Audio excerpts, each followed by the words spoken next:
جوانان من به شما مراجعت میکنم. این وطن شماست. این سرزمین اجدادی از شماست. سرجم شوید، خوانید، علم آموزید، کسب آموزید، هنر آموزید. آینده وطن خود را شاهی بکنید، دیده سعادت جهان را.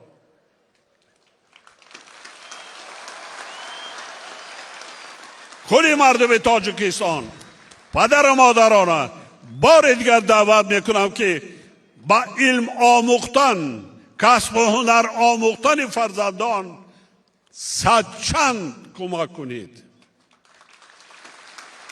صدچند در این جهان هزاره سه همون ملت ها، همون دولت های عمر و بسر برده میتوانند که اگر از لحاظ علمی و تکنولوژی پیشرفت باشد، از لحاظ سوادناکی ملتشان پیشرفت باشد. ملت چقدر باسواد باشد، صاحب کسب و صاحب هنر باشد، محتاج به یگان دولت نمی شود، محتاج به یگان کس نمی شود.